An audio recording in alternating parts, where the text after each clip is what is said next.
નમસ્કાર વિદ્યાર્થીની બહેનો, સ્વકેજી ચૌહાણ કન્યા વિદ્યાલયમાંથી હું વ્યાસ જાગૃતિબેન આપ સર્વનું હાર્દિક સ્વાગત કરું છું. ધોરણ 11 કોમર્સ વિષય નામાના મૂળ તત્વો ભાગ 1 ચેપ્ટર નંબર 4 આમ નોંધ. આજે આપણે સ્વાધ્યાયના પ્રશ્ન નંબર 9 માલ અંગેના વ્યવહારો એની આમ નોંધ છે શીખીશું. હવે આની અંદર માલ અંગેના જ્યારે વ્યવહારો આપણે કરતા હોઈએ છીએ ત્યારે ઘણી વખત વેપારી વટાવ અને રોકડ વટાવ એવા શબ્દ છે આવશે. એટલે વેપારી વટાવ અને રોકડ વટાવ એટલે શું એ આપણે ત્યારે છે એનું ક્લેરિફિકેશન કરતા જશું. સાથે સૌથી પહેલો વ્યવહાર છે વર્ષ 2014, મહિનો એપ્રિલ મહિનાના બધા જ વ્યવહારો આપેલા છે અને એપ્રિલ મહિનાની 1લી તારીખ. રોકડ ખરીદી 15,000 અને રોકડ વેચાણ 14,000 રૂપિયા. એક જ વ્યવહારમાં બે આમ નોંધ થશે, એક તો ખરીદીની અને બીજી વેચાણની. લખીએ આપણે, ઉપર મથાળે નામ લખશું રમેશની આમ નોંધ. અહીંયા વર્ષ લખીએ 2014, મહિનો એપ્રિલ, એની તારીખ 1. સૌથી પહેલી છે આપણે ખરીદીની આમ નોંધ કરીએ. ખરીદ ખાતે ઉધાર. ખરીદીથી માલ ધંધામાં આવે છે. ખરીદી છે 15,000ની, તો રકમના ખાનામાં 15,000. તે રોકડ ખરીદી છે, રોકડ જાય, રોકડ ખાતે 15,000. બાબત છે રોકડ ખરીદી કરી તેના. એ જ તારીખની અંદર બીજો વ્યવહાર વેચાણ રોકડેથી કર્યું. રોકડેથી ખરીદી કરીએ તો રોકડ ધંધામાંથી જાય અને રોકડેથી વેચાણ કરીએ તો રોકડ ધંધામાં આવે તો ઉધાર. રોકડ ખાતે ઉધાર. વેચાણ છે કેટલાનું છે? 14,000 રૂપિયા. તે વેચાણ કરવાથી માલ ધંધામાંથી જાય છે એટલે વેચાણ ખાતે જમા.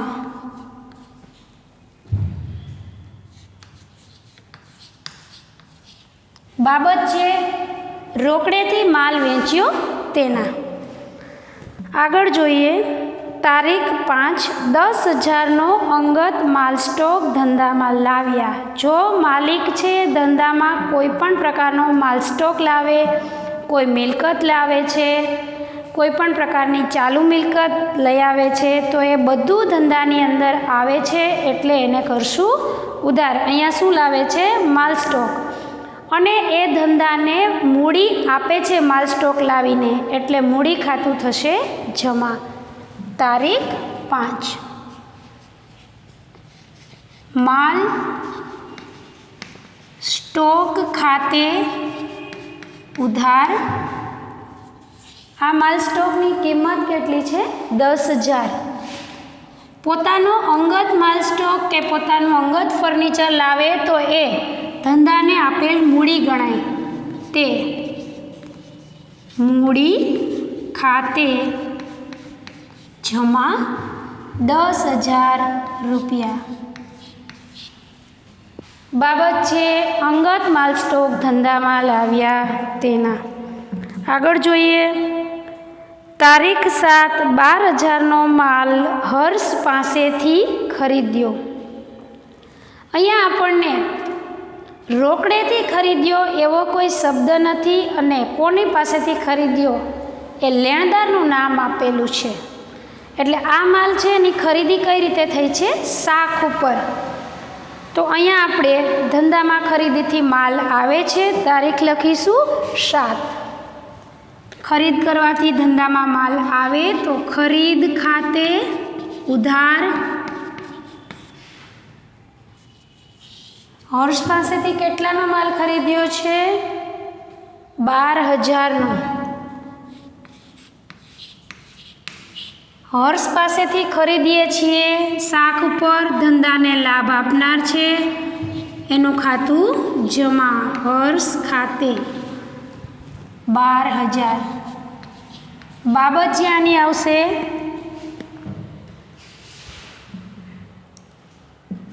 માલ શાખ પર ખરીદ્યો તેના.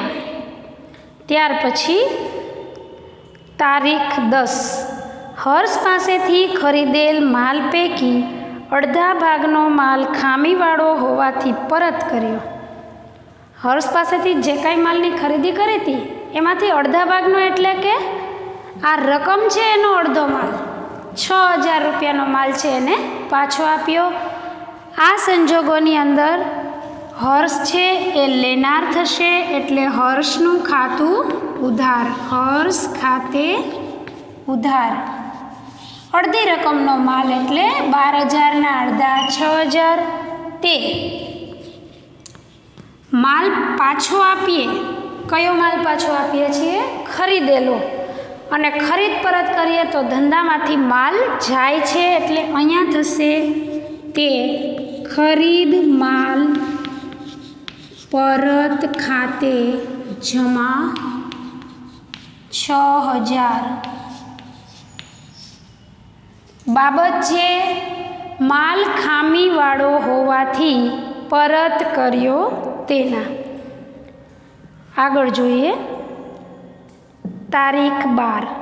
રમીલા પાસેથી 10,000નો માલ ખરીદ્યો અને અડધા નાણાં ચેકથી ચૂકવ્યા. ખરીદેલો જેટલો છે બધો જ માલ ધંધામાં આવે છે એટલે ખરીદ ખાતું થશે ઉધાર. તારીખ 12. ખરીદ ખાતે ઉધાર 14,000 રૂપિયાનો માલ. પૂરેપૂરી જેટલી ખરીદી છે એટલો ધંધામાં માલ આવે છે.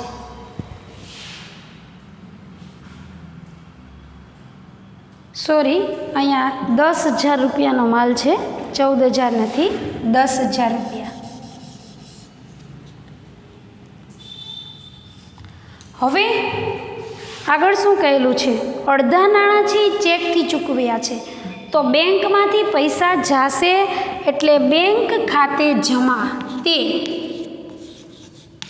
બેંક ખાતે જમા. બેંક ચૂકવનાર છે, આપનાર છે, પણ અડધા નાણાં એટલે 10,000ના અડધા 5,000. હવે 5,000 છે અડધા નાણાં આપણે આપ્યા તો અડધા નાણાં આપવાના બાકી છે એટલું આપણું હજી દેવું છે. કોના પ્રત્યે? રમીલા પ્રત્યે. એટલે રમીલાનું ખાતું 5,000થી જમા કરીશું. તે રમીલા ખાતે અડધી રકમથી રમીલાનું ખાતું જમા. બાબત છે 10,000નો માલ ખરીદી અડધા નાણાં ચેકથી ચૂકવ્યા તેના. ત્યાર પછી તારીખ 15. રમીલા પાસેથી ખરીદેલ માલ 30% નફો ચડાવી 10% વેપારી વટાવે મીતાને વેચ્યો. વેપારી વટાવે એટલે શું?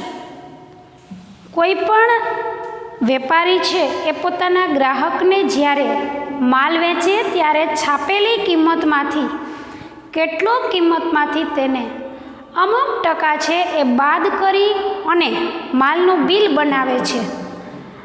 આ જેટલું વળતર એ બાદ કરે છે, આ જેટલું પણ રકમ એ બાદ કરી અને ગણતરી કરે છે એ બાદ કરેલી રકમને આપણે વેપારી વટાવ કહીએ છીએ.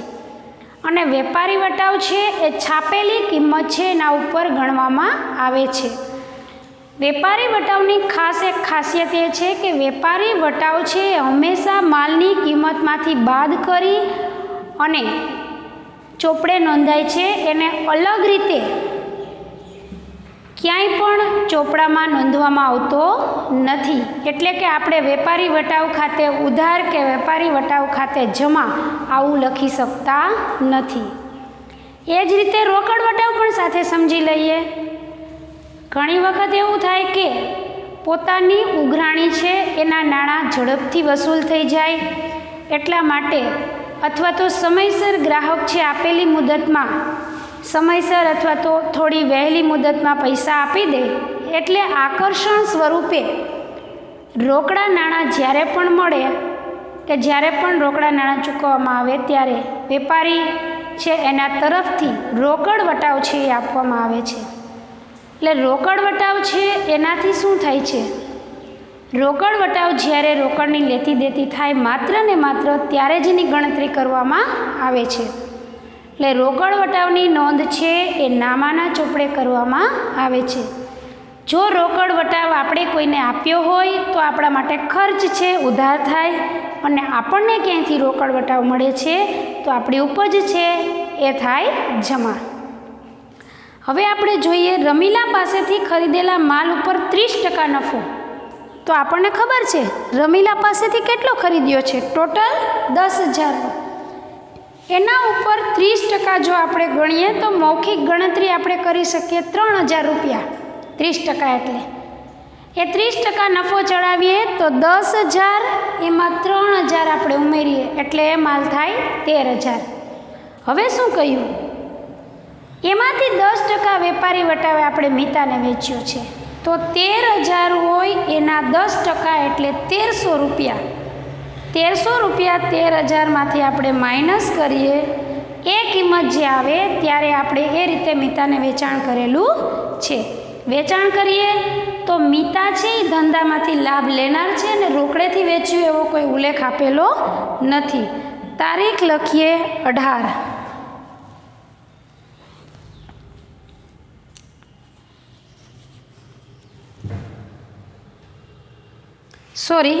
તારીખ છે 15. મિતા છે એ લાભ લેનાર છે. મિતા ખાતે ઉધાર, અહીંયા રકમ આવશે 11,700. તે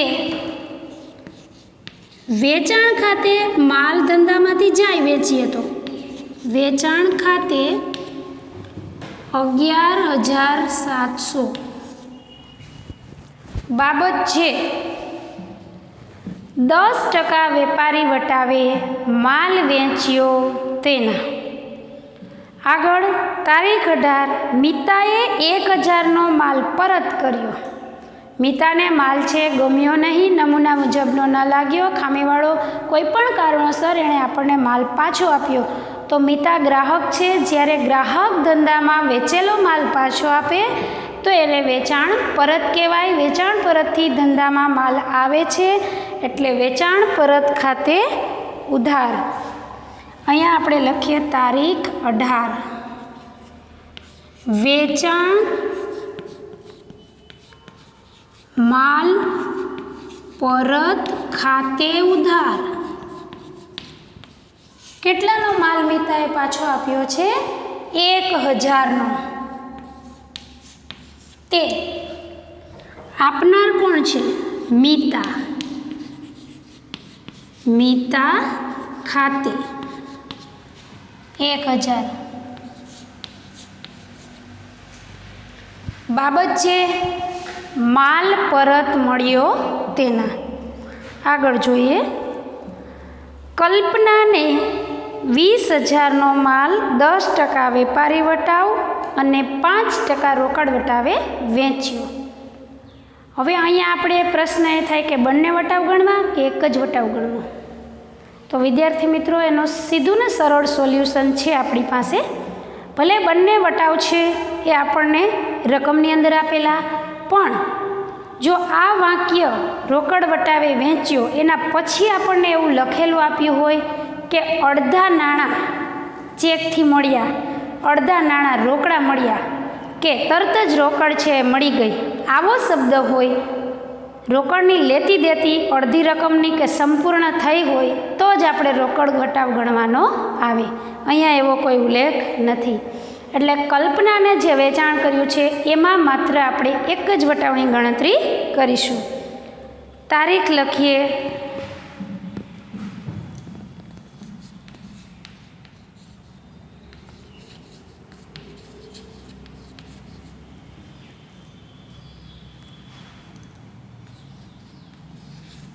આપણે કલ્પના છે એને વેચાણ કરેલું છે અને કોઈ ઉલ્લેખ નથી, એટલે શાખ ઉપરનું વેચાણ ગણીશું. કલ્પના ખાતે ઉધાર. હવે 20,000ની કિંમતનો માલ છે અને આપણે એમાં 10% વેપારી વટાવ બાદ કરીએ તો 2,000 રૂપિયા બાદ કરીએ તો 20,000માંથી 2,000 બાદ થાય તો કેટલા વધે? 18,000. તે વેચાણ ખાતે 18,000 બાબત છે. 10% વેપારી વટાવે માલ વેચ્યો તેના. અહીંયા બાબત જેમાં પણ આપણે રોકડ વટાવનો ઉલ્લેખ કરવો જરૂરી નથી, કારણ કે આપણે રોકડ વટાવની ગણતરી કરેલી નથી. આગળ જોઈએ. આગમાં 2,000નો માલ બળી ગયો અને 1,000નો દાવો વીમા કંપનીએ મંજૂર કર્યો. માલ ખરેખર કેટલાનો બળી ગયો? 2,000નો, પણ વીમા કંપનીએ માત્ર અડધો દાવો મંજૂર કર્યો, તો બાકીના 1,000 રૂપિયા છે એ ધંધાનું શું થાય? નુકસાન. તો આપણે અહીંયા લખીશું તારીખ 22 એપ્રિલ. આગથી થયેલ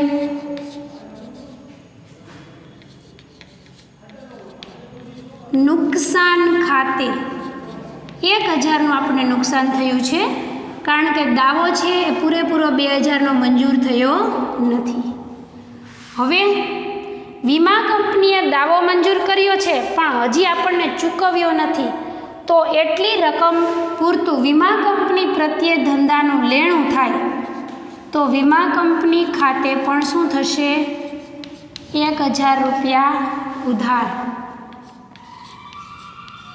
જો વેચાણ સિવાય અન્ય કોઈ રીતે ધંધામાંથી માલ જાય છે, આગથી બળી જાય, વરસાદથી પલળી જાય, ધર્માદામાં આપીએ, નમૂના તરીકે વેચીએ, કોઈ પણ રીતે વેચાણ સિવાય માલ ધંધામાંથી જાય તો એ બધી જ રકમ છે માલની એ આપણે ખરીદ ખાતે જમા લેવી પડે. ખરેખર કેટલાનો માલ ધંધામાંથી ગયો છે? 2,000 રૂપિયા. બાબત છે 2,000નો માલ બળી ગયો અને વીમા કંપનીએ 1,000નો દાવો મંજૂર કર્યો તેના. તારીખ 25 રૂપિયા 500નો માલ વરસાદમાં પલળી ગયો, જે વેચતા 200 રૂપિયા ઉપજ્યા. 200 રૂપિયા આપણને રોકડા મળી ગયા માલ વેચ્યો એટલે, પણ પલળી ગયો કેટલાનો? 500નો માલ હતો અને 200 રૂપિયા ઉપજ્યા, તો આપણને 300 રૂપિયાનું શું થયું? નુકસાન. તારીખ લખીએ 25. વરસાદથી થયેલ નુકસાન ખાતે. ધંધાનું નુકસાન હોય હંમેશા ઉધાર.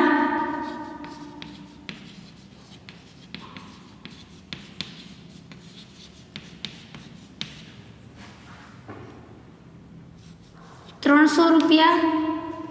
હવે આપણને આ માલનું વેચાણ કર્યું ને તો 200 રૂપિયા મળ્યા, તો ધંધામાં 200ની રોકડ આવી, તો એ પણ ઉધાર. માલ કેટલો ગયો છે?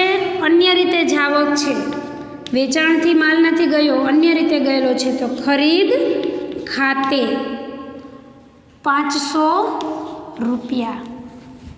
બાબત છે વરસાદમાં માલ પલળી ગયો અને વેચાણના 200 રૂપિયા ઉપજ્યા તેના. આગળ 27 તારીખ 300નો માલ મફત નમૂના તરીકે મળ્યો તેના. જો આપણે નમૂના તરીકે માલ મફત મળેલો છે, આપણે મફત કોઈને વેચાણ નથી કર્યું, ધંધામાં ફ્રીની અંદર આ માલ મળેલો છે, એટલે આ છે બિન આર્થિક વ્યવહાર કહેવાય. અહીંયા આપણે તારીખ 27ની અંદર નોટિફિકેશન લખશું, બિન આર્થિક વ્યવહાર.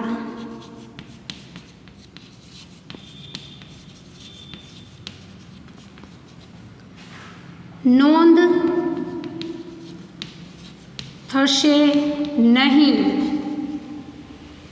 આગળ જોઈએ, ₹250નો મફત નમૂના તરીકે મળેલ માલ ₹400માં વેચ્યો. આપણને 250નો માલ મળ્યો હતો, આપણે એને વેચ્યો કેટલો? 400માં. તો ધંધાની અંદર જેટલી આવક થાય એટલી રકમથી જ આપણે નોંધવું જોઈએ. ધંધામાં વેચ્યા તો રોકડા કેટલા ધંધામાં આવશે? ₹400. તો અહીંયા આપણે લખીશું તારીખ 29,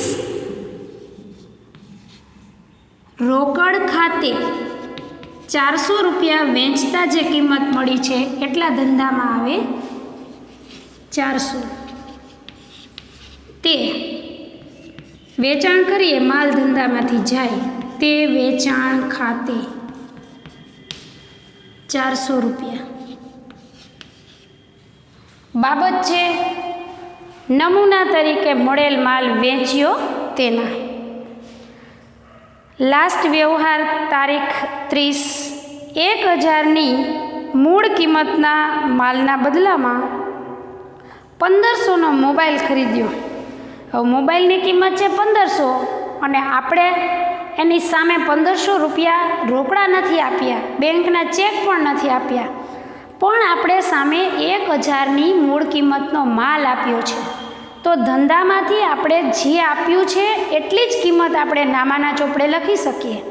અહીં આપણે 1000ની મૂળ કિંમતનો માલ આપ્યો છે, તો આપણે 1000 જ આ વ્યવહાર નોંધી શકાય. એનાથી વધારે 1500ની કિંમતથી આપણે મોબાઈલની કિંમતથી આ વ્યવહારને નોંધી શકતા નથી. એટલે અહીંયા આપણે મોબાઈલ છે ધંધાની મિલકત છે, તો અહીંયા તારીખ 30 મોબાઈલ ખાતે ઉધાર જેટલાનો માલ આપ્યો છે એ જ કિંમતથી આપણે નોંધીશું ₹1000. તે માલ આપ્યો છે પણ વેચાણ નથી કર્યું, અન્ય રીતે માલની જાવક છે, તો કયું ખાતું જમા થશે? ખરીદ ખાતે ₹1000. બાબત છે 1000ના માલના બદલામાં ₹1500નો મોબાઈલ ખરીદ્યો તેના. અસ્તુ.